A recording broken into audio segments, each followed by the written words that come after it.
What's up, guys? It's Cyan. We're back, and I actually wanted to talk to you guys today about Blade and Soul and just my like for how simplistic everything is in leveling, and it's kind of fun overall. It seemed like it should have been always like that from the start, but I guess you had to learn things as a gaming company, and before it was like convoluted and there was a lot of stuff going on. It was a little bit of a learning curve, and a lot of us had already known the learning curve from playing it in China.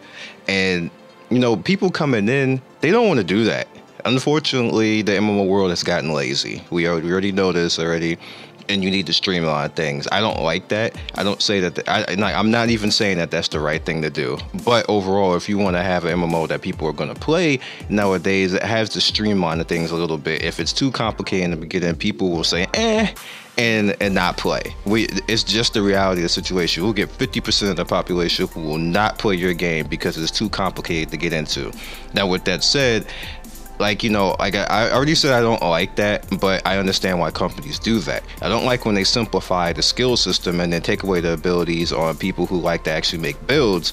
That I don't like. That's a problem in my eyes, and a lot of companies do that, but that's a totally different video. We'll talk about that another time. This is basically about Blade and Soul and how fun it is and how streamlined it is. Now, when you first start out, now you notice that most of the veterans, we don't start out with Hangul weapons anymore. You get your Hangul weapon later, and your overall gear progression, it kind of eases you into everything. It says, okay, you know what, you gotta grind this. It gives you gear.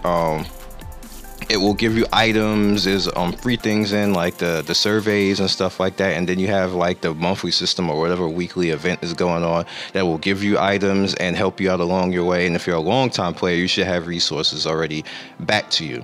Now, we're speaking of the Hangul weapon. For those of us who are coming back to the game and we got alts and everything else, you notice that your Hangul weapon will prompt you to salvage your weapon, and you'll get a corresponding weapon that is slightly stronger than what you already have.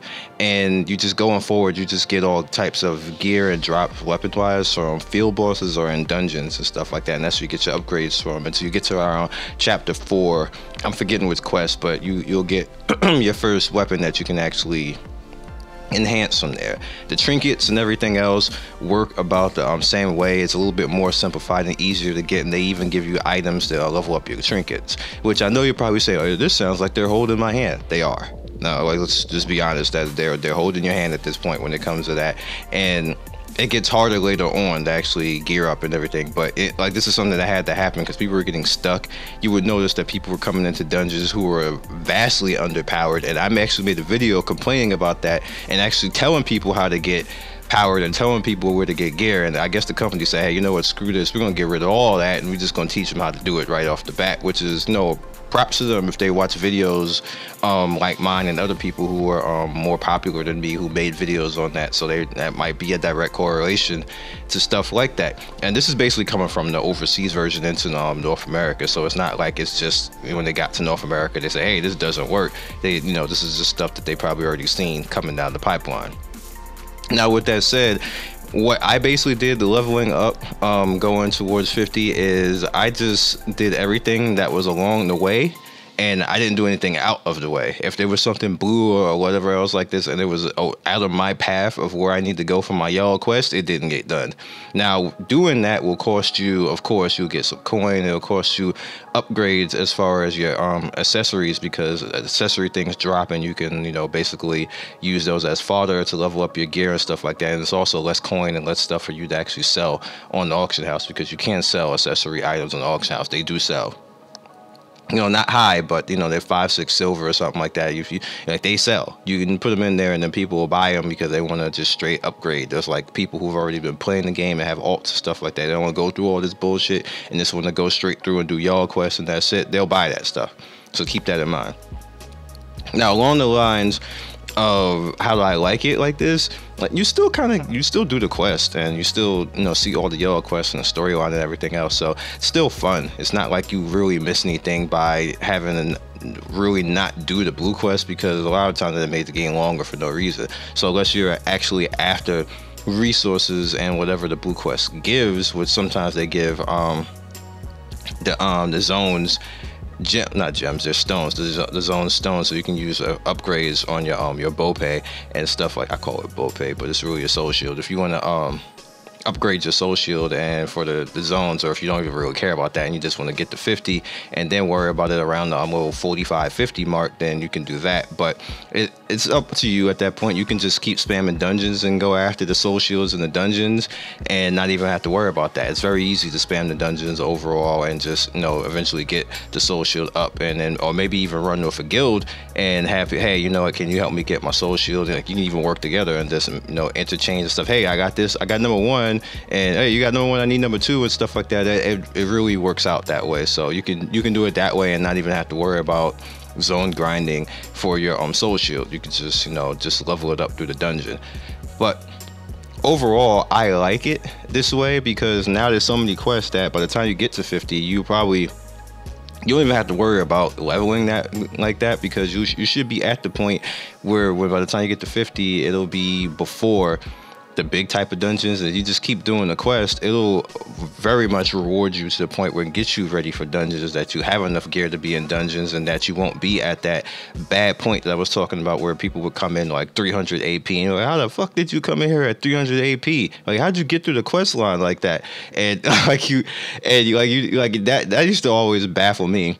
Other than people having bots, so like, how did you do? Like, who helped you? Like, what the hell happened? Like, how'd you get in here? Like, and that used to always happen in dungeons. And then people would, like, you know, I used to feel bad because I used to, like, oh, you know, maybe the person just didn't know about the game overall, and like, you know, but I would still be kind of agitated because I'm like, damn, like, you know, like, I'm like 450, 500 AP. How are you 300? How did you even get in this dungeon? Like, you shouldn't even be in here. Like, you know, I'm sorry, but you need to go learn the game some more. But now that kind of doesn't happen because you get a lot of the gear from quest lines, and it kind of eases you into it. So we have a lot less of that. You can't stop people from being bad, though. If they're going to be bad, they're going to be bad. They still need to learn the game. But still, it's a lot lenient, a lot more lenient, and you can actually play the game and have some fun overall. So keep all that in mind when you guys come into Blade and Soul. That Blade and Soul is actually a whole lot more fun now, and you can easily do this with free to play. You don't have to go crazy. Yes, you will not get as much EXP and silver and stuff. You won't even be able to really do much to the auction house as a free to play. Like, you're very limited when it comes to that. But yes, you can go all the way up to 50. Don't even have to worry about it. You can get all the gear that you need to do. Just go through the storyline. The quest is going to be slower. Yes, it's going to be slower, and you're going to be around baseline level and stuff like that. But as long as you sit up in dungeons and do what you got to do, you get all the stuff for free. You get a lot of free stuff from events and things like that. So free to play wise, this game is actually a whole lot better now than it was when it first came out. It wasn't that bad free to play before, but now free to play is actually worth doing. Just if you like the journey and the story and like playing and seeing quest lines and just want to have something free to have a home in, because that's what I'm looking for right now. I need a home. I need a home game. I have no home game. I have no Blade and Soul. Like, really, like, no Blade. So I had Black Desert. I tried with Black Desert. Black Desert bores me to hell. I can't, like, all you do is freaking grind in PvP. Like, it might as well be called Black Grind in PvP. And I like, fine, I understand that, like, that's what you're supposed to do in the game, but I gotta do something else. I can't. I can't. I tried Arcade. I might try Arcade again. We'll see. And we have all the new games coming, so we'll see what Secret World Legends has for me. I'm looking forward to that. Maybe ESO. I'm strongly looking at Final Fantasy 14. So I said 7. I am looking at 7, but I'm strongly looking at Final Fantasy 14 with this new expansion coming and see how that is. But I got to pay like freaking damn near like $100 just to catch up in that game, and I'm like, bruh, yeah. And don't even mention Warcraft, because until Warcraft actually changes their graphics, I can't do it anymore. I feel like I'm 10 every time I cut that game on, and I am 4 times that age. So yeah. But with that said, Blade and Soul is where it is right now for me. I find it very fun. I find it very useful for the amount of money that you would put into the game. Like, it's only $12 a month if you want to go with the monthly fee, and you get a lot of work for it. And they actually get you to a point where you can actually do things, and you can have multiple alts and just have a little bit of fun. I'm having fun in PvP right now. I didn't know how much fun Blade Master was in PvP because I always had my Force Master. So yeah, so I'm having a lot of fun with that overall. So I will catch you guys next video. I hope you enjoyed this, and get in there and try it out. It's free.